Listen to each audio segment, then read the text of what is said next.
Junior বৃত্তি পরীক্ষার উত্তরপত্র নিয়ে নতুন নির্দেশনা। শুভেচ্ছা সবাইকে, আপনারা দেখছেন দৈনিক শিক্ষা.com। সঙ্গে আছি আমি প্রিয়াঙ্কা বৃষ্টি।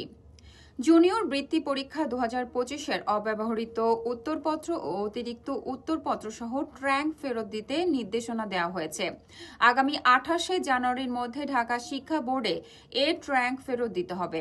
মঙ্গলবার ঢাকা মাধ্যমিক ও উচ্চ মাধ্যমিক শিক্ষা বোর্ডের প্রকাশিত এক চিঠিতে এ তথ্য জানা যায়। চিঠিটি বোর্ডের আওতাধীন সব জেলা শিক্ষা অফিসার ও জুনিয়র বৃত্তি পরীক্ষা 2025-এর জেলা কমিটির সদস্য সচিবদের পাঠানো হয়েছে।